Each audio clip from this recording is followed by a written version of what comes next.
Good morning, dobro jutro. My name is Sara Nikolić. I'm PhD student of Ethnology and Anthropology and research assistant here, associate, whatever, here at Institute for Philosophy and Social Theory. And I'm very passionate about our ethnographic research methods. Mostly, I'm in my thesis, I'm dealing with participant-produced photography and with smell maps and generally sensory ethnography. And when Ružica invited us here, my idea was actually to try to offer you some kind of small ethnographic toolkit that you could put to use either during this project or during your future projects in a way to help you to, let's say, design spaces or objects not for prototypes and imaginary people, but for the real people and real communities.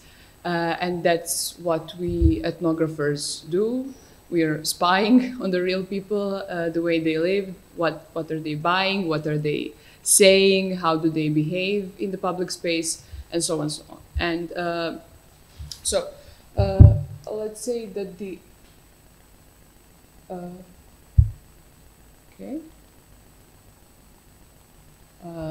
Marko, možeš promeniti slajd? Malo pre radilo. Evo, jesi ti promenio ja? Okay, cool.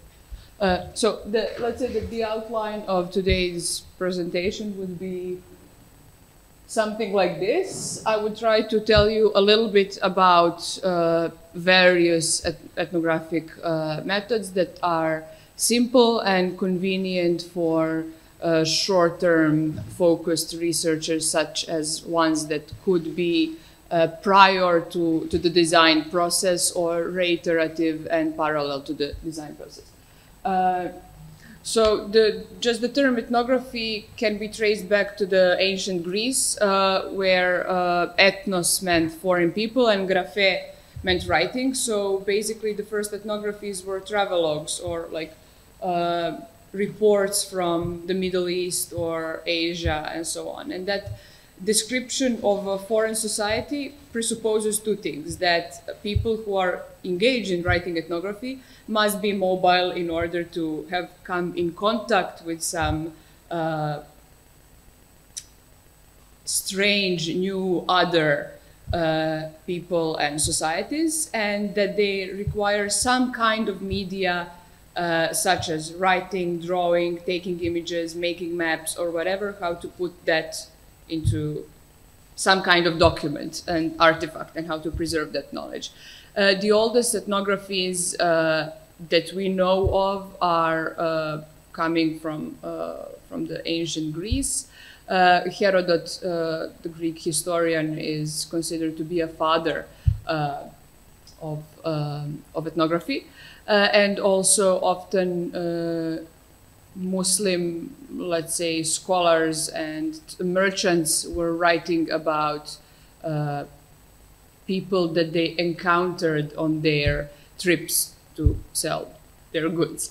Also, Marco Polo's reports on his travels of China could be, in a way, seen as one of the proto-ethnographies as well. And then later, and that's why anthropology has really bad reputation to this day, ethnographic reports were written by missionaries who explored indigenous societies in order to Christianize them and colonize them. So it was not until the 19th century that such investigations would be liberated from those missionary ambitions and to clear a path for ethnography as a scientific method, let's say. And the actual foundation of ethnography as a scientific method is ascribed to the Polish-American anthropologist Bronislaw Malinowski, who conducted long-term ethnographic research at the Trobriand Island in Papua New Guinea around the beginning of the 20th century. So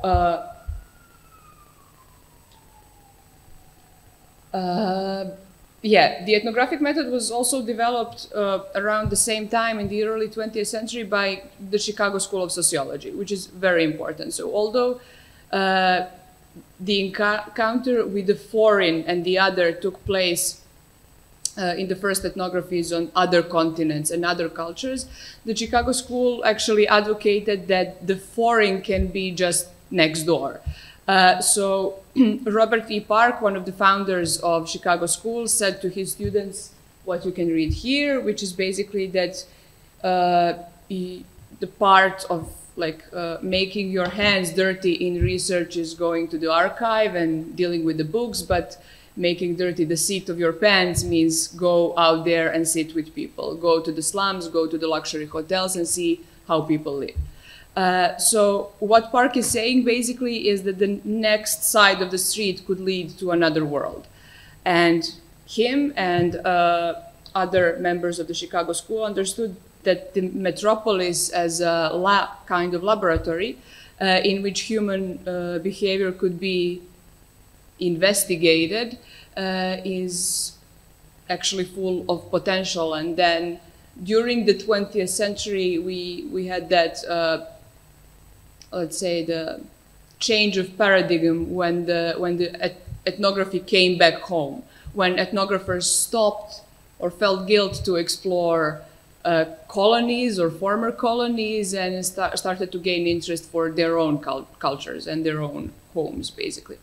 So let's say one of the primary concerns of the study was at the Chicago School was social marginality, thieves, migrant workers, ghettos, slums, vice, ethnically excluded communities, Italian quarters in Boston, mixed marriages, and so on. And also investigative journalism had a significant contribution to the, let's say, creation of ethnographic methods later, because ethnography was often same as journalism conducted undercover, which is challenged from the ethical perspective later during the century. So ethnography aimed actually to map processes through which people created their worlds. The main focus of ethnography is to find out what people do, what people say, and the things people make and use. And I think that that is kind of very compatible with the design thinking. Fundamentally, ethnography is an empirical process that involves linguistic, mental, visual, sensory, and corporeal aspects of reality.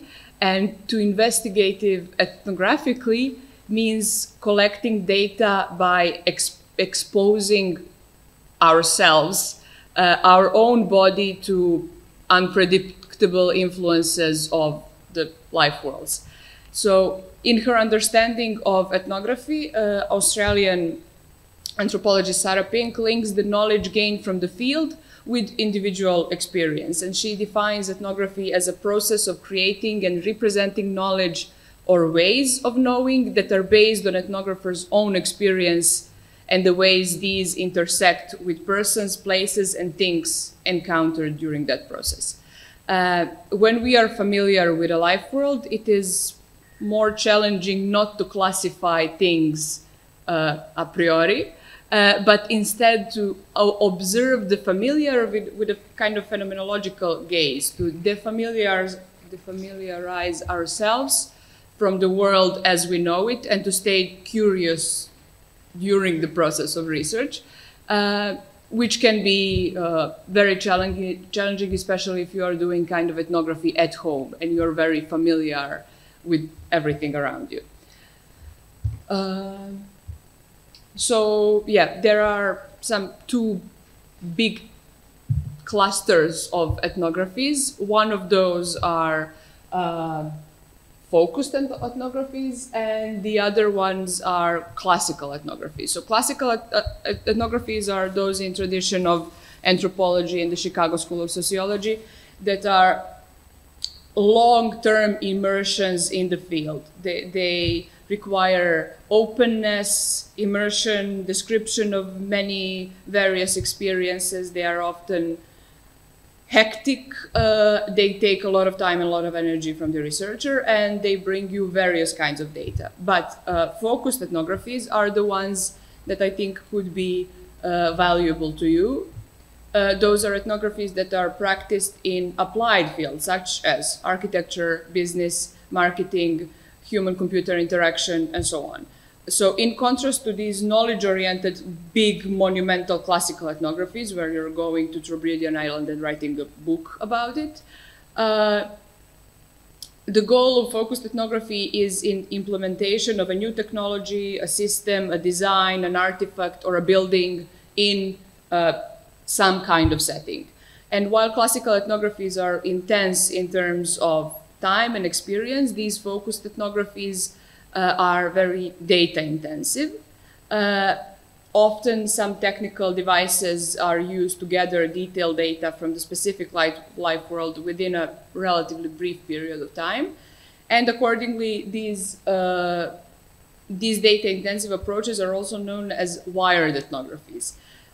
In business context, for example, in innovation management, ethnographic investigation can last for like 1 day or half a day. It's kind of more like a brainstorming session, but when you call it ethnography, it has a scientific kick. So in her article, Ethnographic Field Methods and Their Relation to Design, a group of authors detect the central reason why ethnography is important when it comes to implementation of new technologies in workplaces. And I think it could be also applied to design. They said that because designers create artifacts for workplace contexts about which they know very little, and they will therefore pursue their own needs and conceptions. And that's where ethnography stands in, to help them actually not to create things they like and they would like to see and they would like to use, but that could be of use to the actual users.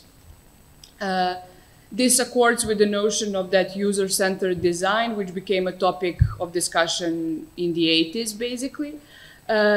So to speak, the life world of the user and of the member of the community is the focal point of ethnography, which the researcher is trying to grasp with on-site observations, with informal interviews, with photography, with sketches, with maps, with video recording, with whatever he or she has in hand. So there are basically some then other subtypes of focused ethnographies. But we don't need to waste much time on that. If some of you would be interested, I would gladly share more. And then some authors mapped out the similarities between design and ethnography in social research. And they describe it in the following way. They said that, that design and ethnography exist as a product and as a process. That design and ethnography are focused on research. That design and ethnography are people-centered. Both of them are at the service of more than just the thing itself. And that design and ethnography are both reflexive. So ethnography in social sciences is primarily interested in observing the backdrops of the foreign groups and deriving theories from those. And that's why structured interviews that are basically artificial situations and some kind of provocations that you are also, as I heard yesterday, using in your work, are perceived as some kind of rupture that can create new knowledge, but that also was challenged from the ethical perspective, and some other ethnographers are favoring conversations and more honest and laid-back kind of types of interviewing. So we can skip this part, but basically what I want to emphasize is that design ethnography is not about fixating on different methods and their like nerdy application of those methods, but rather it's the most important thing about it is the immersion in social life worlds of the users and curiosity. And that curiosity and fundamentally open attitude toward people and their social life worlds is what makes a good ethnographer. It is about this kind of radical attention to detail and to social reality, and whereby methods to achieve that are not that important, and that's why we anthropologists are often belittled by our sociologist and political science colleagues, because we are more into that methodological anarchism and more into artsy and ethically dubious things, and not really following some protocols. But that can be, you can do both things. So one of the most important thing when doing ethnography is that part of how you access the field, how you actually go there in a new city, and how you become part of that, how you approach a man and ask them questions that are relevant to you in a way that's not invasive, in a way not to scare them, in a way not to, I don't know, in a way to get what you need, but also give them something in return. So to explore a particular life world, it is best to simply, of course, go there. It could be also a digital space, but this could be some kind of challenge, of course, depending on the place. But there are some life worlds that are not easily accessible for others. If we're speaking about total institutions, as Goffman puts it, it could be mental hospitals, it could be prisons. You could do some kind of research there, but you need a ton of formal permits to conduct a research over there. You cannot go, or it would be really brave to go undercover as a prisoner, to commit a crime in order to get to prison to write an ethnography. But I have a colleague from Croatia, and she did a field work in a mental hospital on an island, which is basically what Foucault was saying. And it's that completely dystopic world on an island, completely isolated, and she managed to conduct her ethnography over there. So those obstacles of bureaucracy are not defining, but there are many other life worlds that are more easily accessible and still interesting to research, to write about, and to give you new ideas. But Robert, the guy from the quote from the beginning who told you to go out there, he proposes 4 ways of accessing the field, and those are these. In each of these cases, it's very important to have a gatekeeper. That's a person who knows the field and who is trusted there and who can carry over to you. Basically, to have your second in command, to have your secretary, deputy, to have someone from the community who you can trust and who is trusted in the community, and then his trustworthiness is kind of trickling down to you. And the impression one makes when entering the field is also very critical. So there are many practical advices, what to wear, how to look in order to not to stand out too much, how to be, how to actually behave yourself in unfamiliar context. So in certain areas, to enter a field without a gatekeeper is dangerous or nearly impossible. If we're talking about, let's say, ethnographers who are researching football hooligans or some crime groups that are very, closed, and it's basically dangerous. So researchers' role in the field has been variously handled in anthropology, and there's been no lack of self-critique and ironic judgment. As I said, we have a bad reputation. But some anthropologists know that ethnography has two phases of participation. One is the hot one, when you are in the field, and the other one, of course, is cooler phase, when you are calmer and when you're more distance, when you are making follow-up interviews and so on. But Goffman disagrees with this. He says that the sights and the sounds around you should get to be normal. You should be able to even play with the people, to make jokes back and forth. The members of the opposite or the same sex should become attractive to you. You should be able to engage in everything, basically, that the community do. You should become one of them. And that's when you are completely immersed, and that's when you get to understand. Of course, all of this is much easier if you're conducting a research in a familiar context, in a city where you're living, basically. And it is more, his quote is more relevant when you are going to Trobriand Island or whatever, or to some social group that you are not a part of. For example, if I would do a research on housing, but not in New Belgrade, but in Makiš, in informal Roma settlement, that would be, I am not part of that community, and it would require this kind of familiarization. So all of this leads to a temporarily immersion in the specific life world, and ethnographers are like kind of chameleons. They are trying to adapt to different situations, and that fieldwork alters them or us. And it is important to temporarily and not completely set aside our own values and ideas in order not to try to influence the people that we are researching with.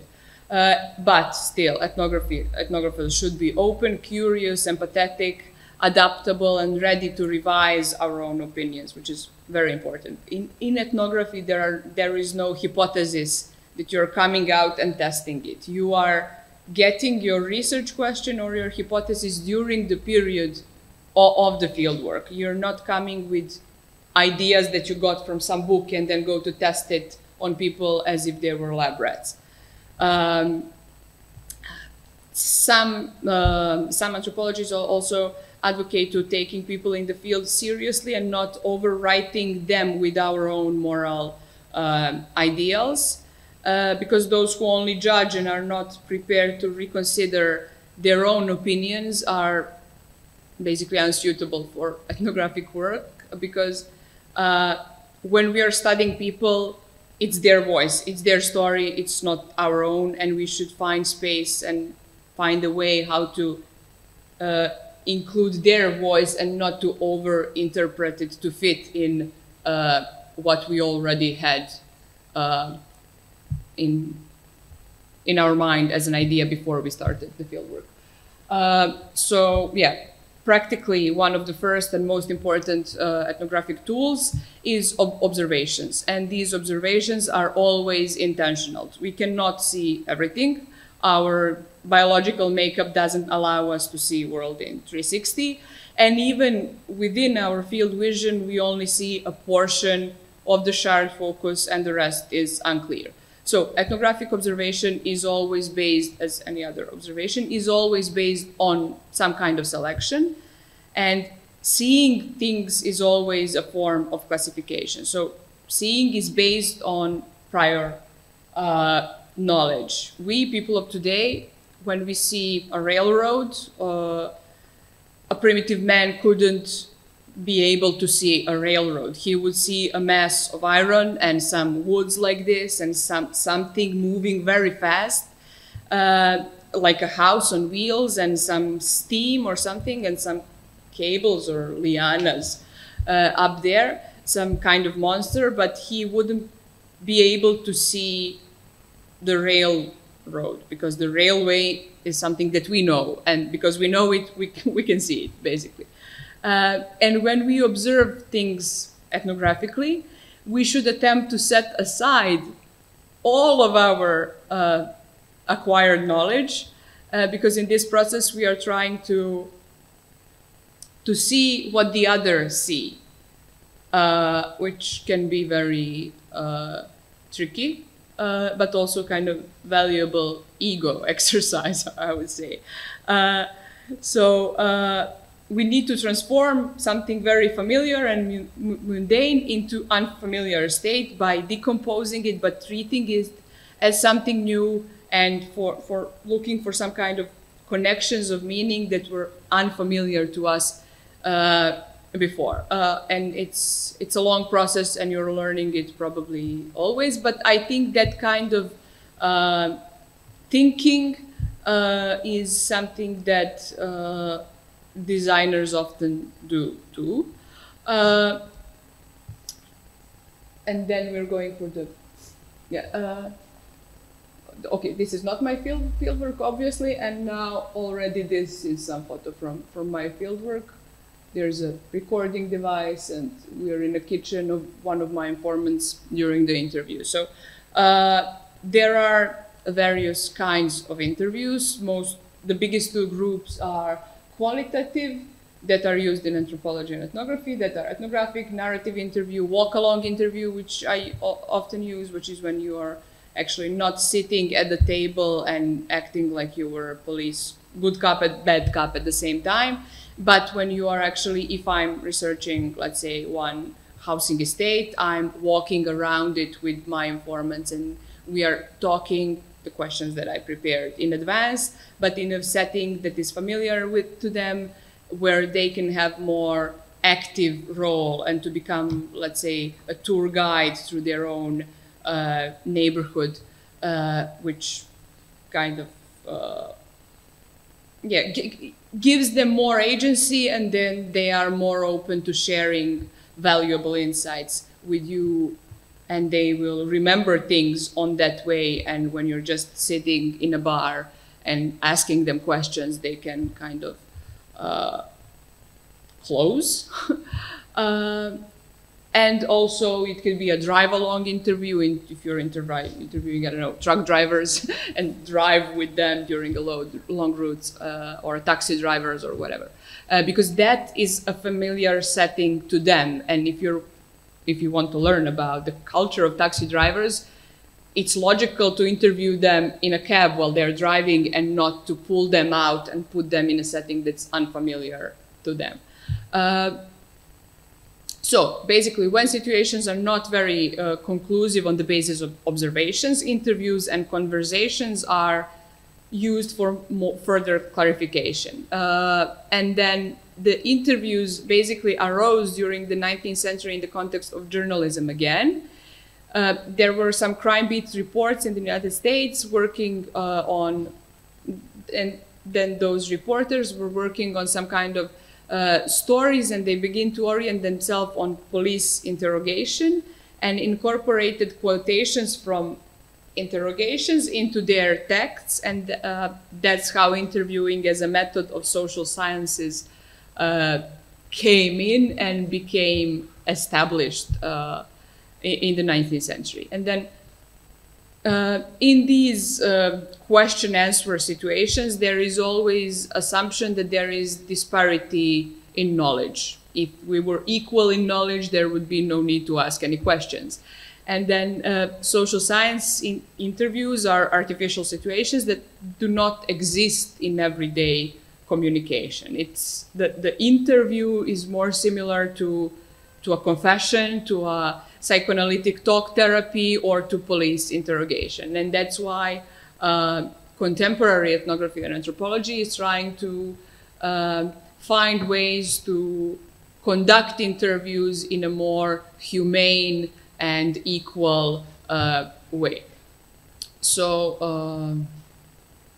we can skip this. And now the census. This is also part of the smell map of Block 45 that I'm working on. So basically in Western societies, it's assumed that we have 5 senses. And this classification goes back to Aristotle, and it's not really universal. It's very Western-centric, but now that we know, and that the neuroscience is confirming that it's not universal, it's creating kind of sensorial turn in social sciences, and this draws attention to the problem inherent to any kind of engagement with questions of sensory perceptions. We are experiencing world sensorially, but we are not able to express these personal perceptions through language.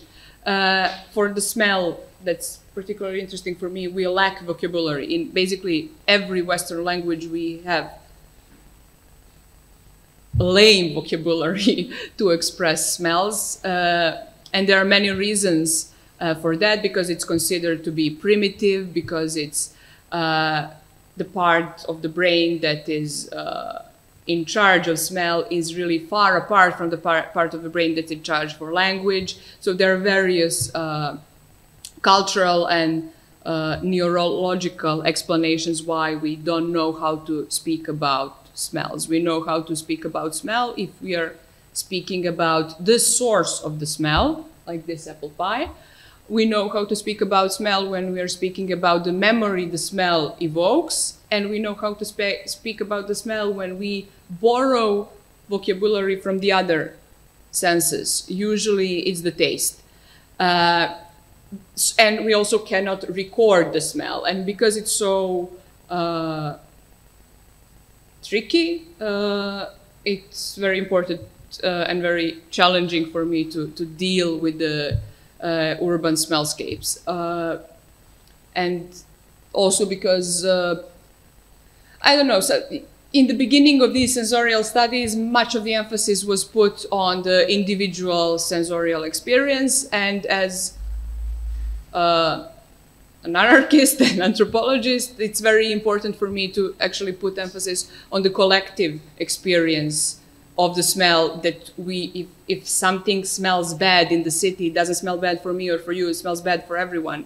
And that exposure to faulty smells can create some kind of engagement from us, either to complain to someone or to move away or to buy those air cleaners, whatever that is the name of that machine. So enough about me and the smells, but different places have specific olfactory and sound environments that we touched a bit yesterday when you were presenting your project. For example, we have a hospital, we have a Catholic church, and we have an antique bookshop, or we have a boxing gym or a Chinese restaurant, and all of these spaces have their unique specific smells. And then we have objects that have smells too, not just food, but books, furniture, laundry, cars, and so on. And things have their own like texture that we can touch, and they have their own acoustics. And then in anthropological research, it's a new thing to become interested in the sensorial. And in this respect, the description of this subjective sensory perceptions in context of ethnographic study must be understood as less a representation of an experience and rather more as a part of cultural classification system, because smells and senses help them actually classify the world: what is healthy, what is not healthy, what is clean, what is dirty, where is good to be around, what is uncomfortable, and so on. Enough about sensorial categories. So yeah, things. These are also apartments of my informants. So basically, whether we are in a library or a shopping mall or a museum or an apartment, wherever, we are surrounded by man-made designed objects. And we have internalized our implicit knowledge of how to deal with these things, and our handling of those things is complex and variable. We buy them, we use them, we consume them, we repair them, we alter them, we throw them away, we sell them, we give them as a gift, and we, at the end, destroy them. And the things in question can be very simple or highly technologically complex. In under a decade, smartphones completely and fundamentally altered the way how we communicate and interact and behave in private and public, and basically how we live. And no one basically knows, I mean, not no one, some people know, but very little people know how the smartphone actually works. And you don't need to know how it works, but you need to know how to use it, and that's enough. So it is only in a crisis, when a smartphone stops working, is that the complexity that is concealed by its smartness and its interface is revealed. And of course, every society or even a small community has their own material culture, which is variously and traditionally explored in the field of anthropology. Those microcosmos of small social life worlds are filled with variety of things. For example, the things inside a Buddhist temple are different from the things inside a Catholic church, and those are different from those in an Orthodox church and of those in a mosque. And even in all of those places, all of those contain holy and mundane objects.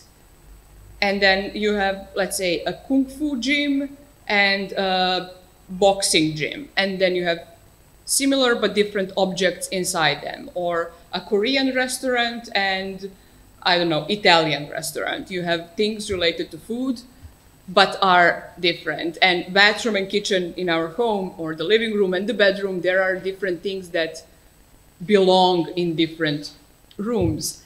And at the same time, all of these spaces contain very simple objects such as screws, light bulbs, light switches, and so on. But we don't think about them. We only think about those objects that are different, that are creating the sense of that place.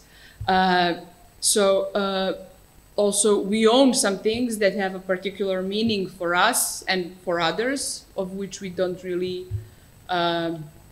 take no notice. We do not pay the same degree of attention to all things. There is more attention paid to a smartphone than to a light bulb. But light bulbs are kind of fundamental to our way of living. Some things such as toothbrushes and towels and sheets are part of our private sphere, and we're not very likely to share them with other people. And Habermas describes these things as our identity kit.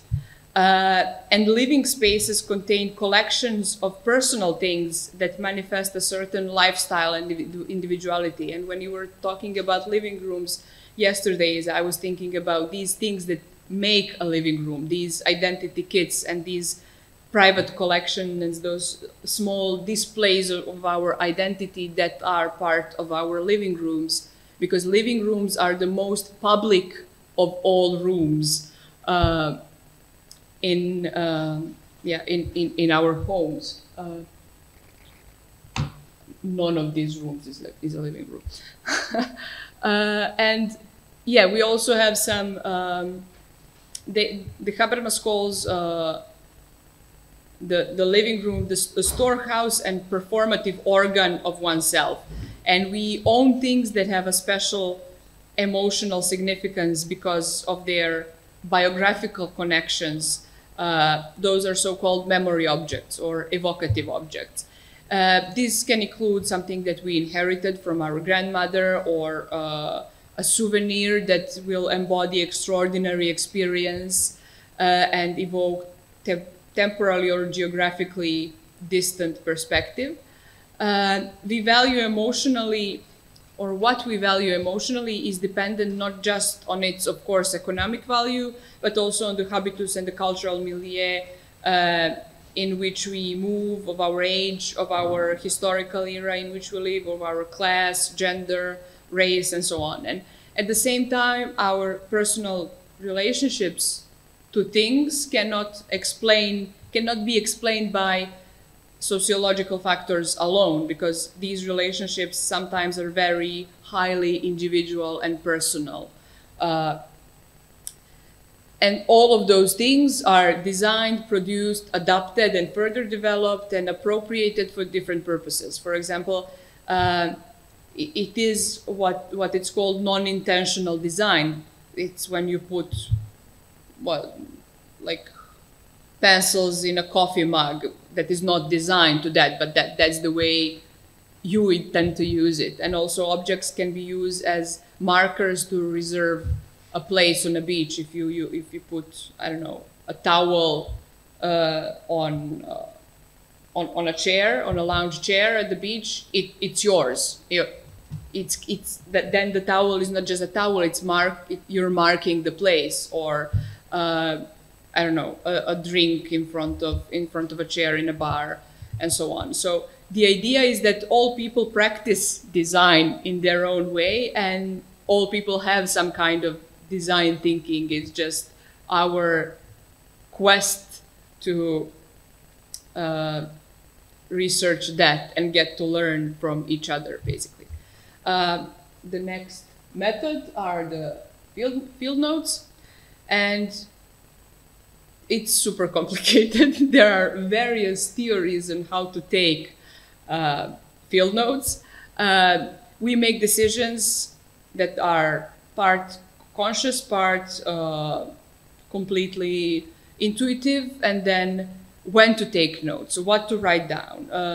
Do we write it in our phone or in our computer, or we write it by hand? Do we make full sentences or just keywords? Do we write note?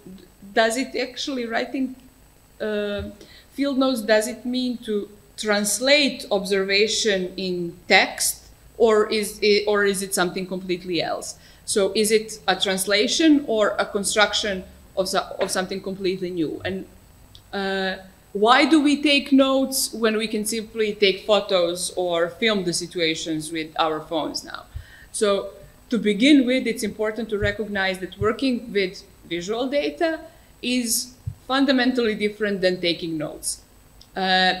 Which approach one chooses, or whether one combines several of approaches, depends on the research project, its context, one's personal preferences, and so on and so on. But it should be kept in mind that notes do not just describe actions, but that they are rather, that the taking note is an action of itself. So you are not, or if you're going to, I don't know, psychotherapy, the therapist or the ethnographer shouldn't take notes in front of you because it is disruptive.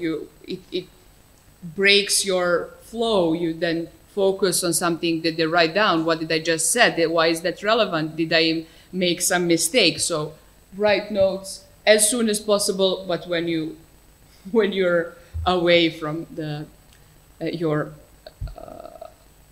participants of your research, let's say. And that now something that could be maybe more interesting for you. Those are sketches and illustrations as an ethnographic method. So this behind, like the photo behind this, or the sketch behind this, is part of the book called I Swear I Saw This. One anthropologist published all of his sketches that he did during the fieldwork. It's like a comic book, so super interesting. So sketching is often done so automatically by designers that is not even perceived as a method of fieldwork, but it is. In fact, sketching is called graphic anthropology, and it is highly useful approach in fieldwork, especially in situations where photography and video recording are not allowed or possible.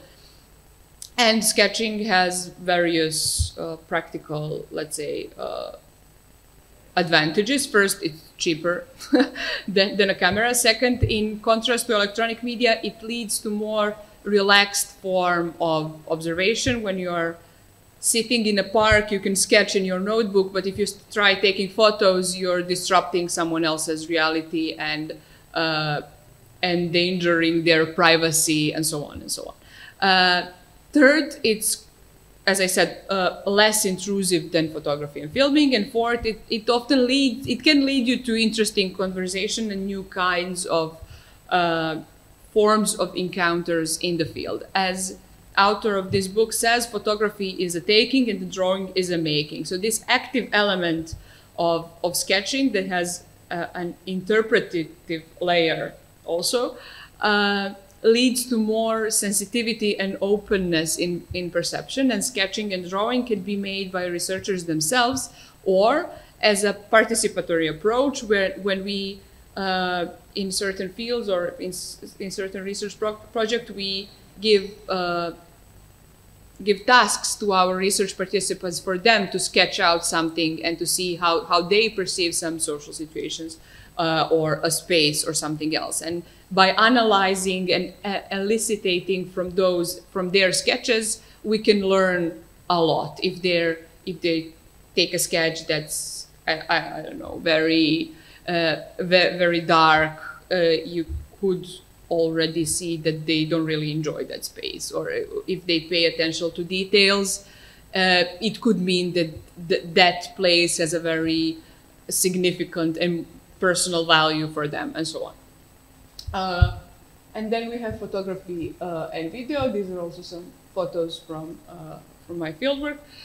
So despite the flood of images in the 21st century, visual data in sociology continues to stand in a shadow of text. Aside from visual and videography, visual data in sociology often have like a documentary function. They supplement text, which continue to stand at the center.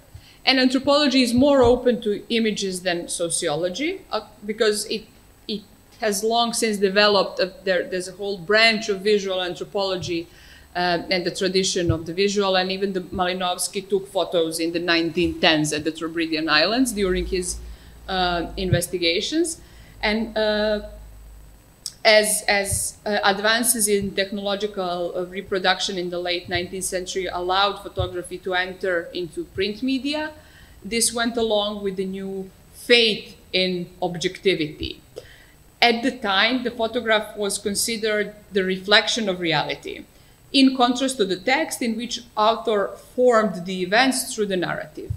This assumption that the photography is objective is now completely outdated, not only because of the technical possibilities of image manipulation, but because photography, same as our observation, is some sort of selection already, and every image is made from a particular perspective, since people and not cameras who take those pictures. And even when you put a GoPro camera somewhere, you selected the frame.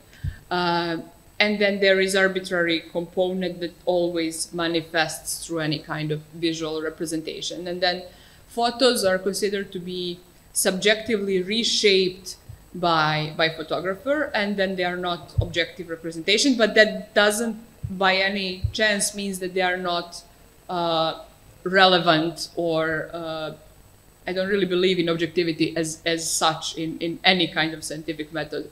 So the whole idea that you're choosing the subject of your research means that you have some kind of bias. So and then a person with a camera, of course, is not neutral. Their behavior is fundamentally determined by technology. The photography is a physical act. You have to take some kind of stance to, I don't know, move your body in a certain way in order to frame that you want. And also the people, if they are included in the photo, will have also a physical and spatial reaction. They might run away, or they may stand a pose or something. So in the context of different conditions of producing visual data, it's important to consider that people in the field are conscious of the presence of the researcher and the camera, and they will react to it, and they should. You shouldn't be like a pervert who takes photos, hidden, candid photos, and it's not, I mean, it's not okay. It's not okay. And then there is another important layer of visual anthropology. Those are these participant-produced images. All of these are photos that my informants took in Block 45. Actually, this is marked in Block 44, but yeah. And these participant-produced images describe visual data created by the people in the field. For instance, it could be in a digital world. You could analyze things people post on social media, and these data is natural, is produced, it's not produced for you. They produce that for themselves, like their photos from their holidays. Like here we're analyzing photos, like old family photo album of my one of my respondents. And this data, as I said, is natural. It can serve as a basis for in-depth interview or a discussion or a focus group or whatever. And there is also another thing, which you can see this. It's for this part of the research, to my respondents, I gave them disposable cameras and simple instructions how to take photos, how to take photo diaries of their living in Block 45.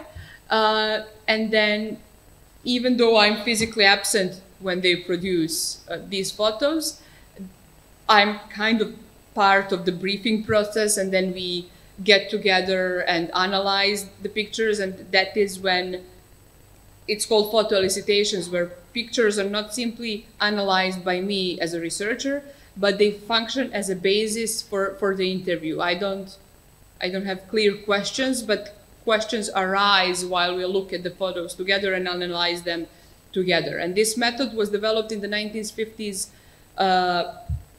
and the Collier, the research anthropologist at the time, was conducting the interviews with and without photos for a 3-year-long study of the life worlds of workers in Canada. And he came to the conclusion that in interviews with photos, the responses were more precise because the images built a language bridge between them. The photo elicitation relies on the idea that the photograph becoming a visual text through which the subjectiveness of the researcher and of the respondent are intersecting. It can evoke memories, knowledge, and more in the research participant, which might have otherwise inaccessible, while simultaneously allowing the researcher to compare her or his subjective interpretation of the image with that of a research participant. And that is when research participants are actually becoming co-researchers. And when that, let's say, hierarchy between researcher and research participant is at the lowest level, which is something I'm striving to do. And then at the end, as a method, we have interventions. Ethnography in social science research is interested in the natural environment of the foreign groups, but as we already know now, research can also bring forward the world that they observe and that they identified, and in contrast to the descriptive ethnography, design intervenes and alters these natural situations and natural environment. And design ethnography is based on those many iterative steps that cycle between description, interpretation, and intervention. And these include interventionist forms of fieldwork and design that work through iterative cycles of reflection and action, and employing methods and tools such as video feedback, scenarios, mock-ups, props, provo and prototypes, tangible interactions, and various forms of games, performances, and enactments. And when it's usually done at the end of your research, when you're kind of trying to get the feedback from the community or to give something back to them. It could be an exhibition of all the photos that we created, and then I could make an exhibition of all those photos, and then again have another step of them reinterpreting what them and their neighbors created together. And these collaborative approaches, such as co-production of a film or a joint preparation of a recipe or some kind of food, or participatory design of a prototype, those are all some kind of interventions. And a design object does not exist in anthropological thinking in the design process, which is why it cannot be investigated with a conventional ethnographic research approach. The natural context in which a new design object will be used cannot be empirically investigated, and it's why it's necessary to design prototypes that can be used, and then you're observing actually how people are using prototypes, and then you are going back to your original design and improve it or whatever, do something with it, with the insights that you got. And also that there is an interesting book called Design Interventions as a Form of Inquiry, and they define this method like a form of inquiry that is particularly relevant for investigating phenomena that are not very coherent, that are barely possible, almost unthinkable, and consistently underspecified because they are still in the process of being conceptually and physically articulated. So fundamental design methods such as prototyping and sketching are used to intervene in order to see life world contexts and segments of reality in a new light. Some researchers say that designers take on the role of creatively destroying centralities and seek occasions for disruptions that call for and enable new adaptations. Tim Ingold, the Sanya also mentioned yesterday when speaking about landscape, writes that anthropology by means of ethnography is a practice of description, while anthropology by means of design, in contrast, is a practice of correspondence and mediation. And basically that's it. And now we have some few very important like ethical points. These are, well, in contrast to morality, which is based on socially accepted values and norms, ethics is reflective, and it begins at the point where moral concepts are questioned and considered. And our ethnographic fieldwork gives rise to numerous ethical constraints, and often have to do with various kinds of disparities between researchers and the participants in the field. While such disparities do not speak against the project at all, they still need to be taken into consideration. And these are some 7 points of the American Anthropological Association, which is like the biggest anthropological association in the world. Some important ethical points that everyone conducting an ethnographic or basically any, I would say, research should follow. The ethical questions in ethnography concern primarily personal rights, and in contrast to quantitative research where reports are based on statistical data, ethnography sketches out people's life worlds, and it is more sensitive because participants tell us their life stories, they offer us view in their everyday worlds. In some of the maps that I showed, I have like young people from Block 45 explaining to me where they stash marijuana in a kindergarten somewhere, and it is very sensitive data that could endanger, that they could be criminally charged for. And then it is a sensitive data that I have to deal with in a sensitive way, but it gives me very valuable insights how the space that is a kindergarten or the backyard of the kindergarten have some different life at night, and I have insight in that life through my research participants. So yeah, you must be, especially if you have some kind of that sensitive data, you should treat it with respect and cautious in order to do no harm to your research participants. So that's it. If someone wants to know more about ethnography or needs some help in future with or want to include real people in your research, I would be happy to help. Otherwise, we can have a coffee break. Thank you very much.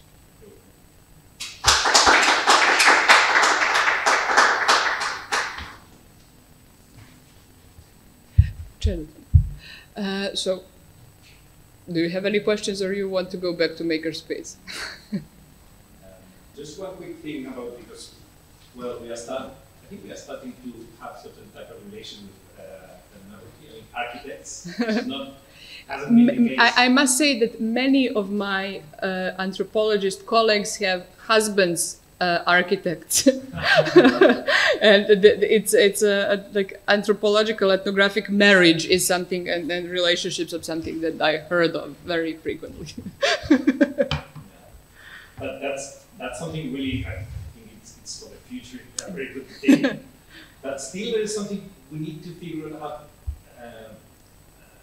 Yeah, basically, because we are dealing with two different ways of understanding time and action. Yeah. You take time for your research. It takes time, and it has to be like this. So there's no way to jump into those places like it. But sometimes when architects, we deal with time in a very kind of tight schedule, so we need to do things quite quickly. So really the thing is how we can start thinking about our work in terms of dealing with these type of different ways of intervening. Your period of research and the way a certain type of rationality is like in the place and needs to create a certain type of network data, etc. And how then someone who's probably alien into the place goes there and needs to intervene in well. Yeah. So how we deal with these two things and how we can start. Basically, of course, we always have some sort of fieldwork first, and then we come with certain information. That's ideal. But it's not always the case. So in case we need this mediation in a really short period of time, how would it be? How can we further out methods of understanding that? Well, I think there are like two solutions. One of them is collaboration. You don't have to do ethnography your own. We can be like partners in the project where you would have like social scientists that would do this part of work prior to beginning of your project and inform you with all the relevant data.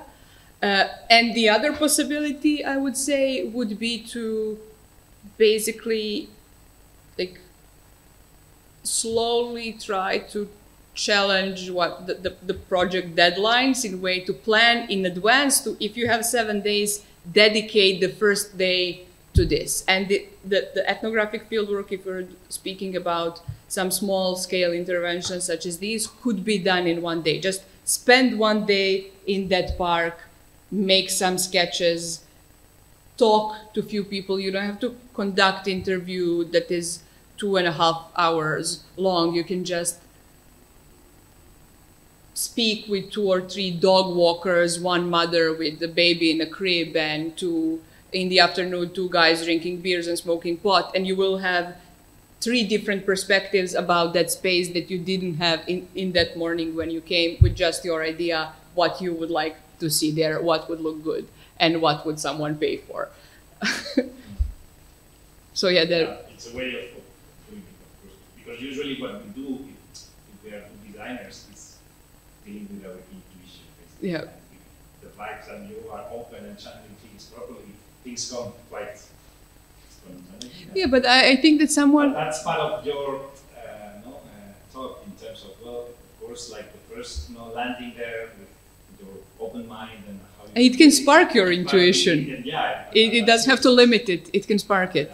Then it's like live music. Yeah. When you go to a place, you need to know the vibe of the place. Yeah. The music doesn't work even if... Yeah, I agree. Yeah. But thank you. You're welcome.